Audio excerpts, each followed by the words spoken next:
और इसी पर और विस्तार से चर्चा के लिए तमाम खास मेहमान इस वक्त हमारे साथ जुड़ चुके हैं। सरदार आरपी सिंह, भारतीय जनता पार्टी के स्पोक्स पर्सन, इस वक्त हमारे साथ जुड़ चुके हैं। समीर चौगामकर जी, वरिष्ठ पत्रकार, इस वक्त नोएडा स्टूडियो में हमारे साथ जुड़े हुए हैं।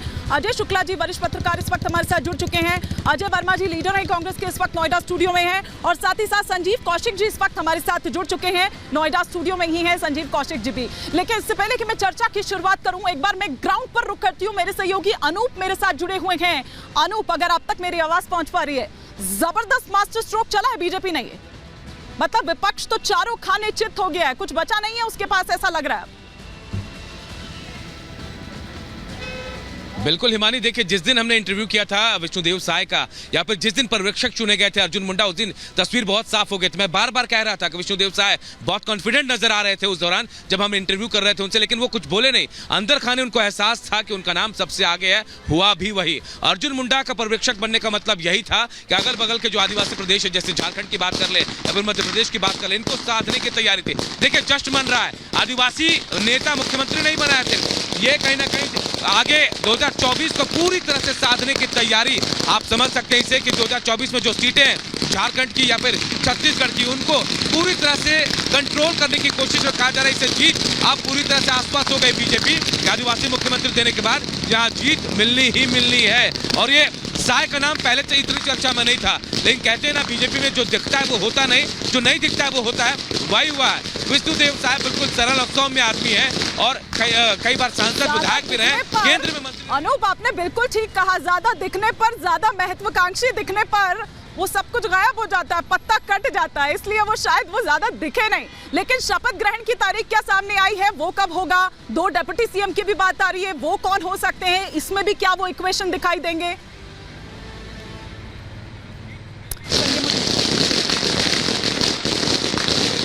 साधने की कोशिश करूंगी क्योंकि जबरदस्त जश्न की तस्वीरें जो है वो छत्तीसगढ़ से, रायपुर से इस वक्त सामने आ रही है। और जाहिर तौर पर हो क्यों ना, क्योंकि पहला आदिवासी चेहरा जो है, पहला आदिवासी मुख्यमंत्री जो है, वो दरअसल बीजेपी ने दिया है, इस प्रदेश से दिया है। और आप देखिए, इसीलिए ये कहा जा रहा है कि तमाम वो जातीय समीकरण जो है वो यहां पर साधे जा रहे हैं। कई बातें, कई चीजें, कई इक्वेशन जो इससे साधी जाती है। और इसके लिए पहले तो बधाई सरदार आरपी सिंह जी। अच्छा अनूप आ गए, मैं सरदार आरपी सिंह जी रुक करूंगी आपका वापस, लेकिन एक बार जरा वो जश्न की तस्वीरें वहां से सामने आ रही है। अनूप, मैं यही यहां पर समझ रही थी कि जश्न तो मनेगा ही, क्योंकि पहला आदिवासी चेहरा दरअसल वहां से आ रहा है, तो वो जो कम्युनिटी है उसमें भी एक मैसेज गया है, ना केवल उस कम्युनिटी में बल्कि पूरे देश में।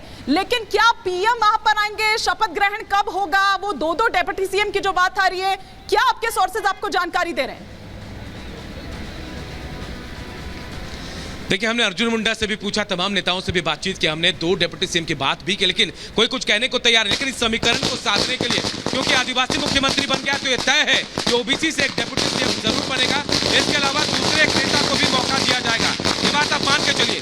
जश्न चल रहा है, आदिवासी मुख्यमंत्री बनाने के बाद एक बड़ा मैसेज बीजेपी की तरफ से दिया गया है और इस मैसेज को देने में बीजेपी बहुत सफलता से आगे बढ़ गई है। ये जश्न की तस्वीर आप देखिए, इन तस्वीरों को देखकर अंदाजा लगाइए कि कितना ज्यादा जश्न मनाया जा रहा है, खुशी है। आदिवासी चेहरा सिर्फ मुख्यमंत्री नहीं बना है, 32% आबादी छत्तीसगढ़ के आदिवासी है, वहीं झारखंड की भी आधे से ज्यादा आबादी आदिवासियों की है। उसे साधने की तैयारी 2024 में जो ये सीटें जीतकर लोकसभा की कहीं ना कहीं प्रधानमंत्री नरेंद्र मोदी की झोली में डालेगा, वो मुख्यमंत्री बनेगा, ये हम पहले से कहते आ रहे थे। और बिल्कुल उसी को साधने की कोशिश बीजेपी ने की है। हिमानी, क्या माना जाए, शपथ ग्रहण की तारीख क्या अभी सामने आ पाई है और क्या इसमें प्रधानमंत्री भी शरीक हो सकते हैं, क्योंकि इससे भी एक अलग मैसेज जाएगा? अनु, देखिए हिमानी, जाहिर तौर पर मैं इस परिसर से बाहर आने की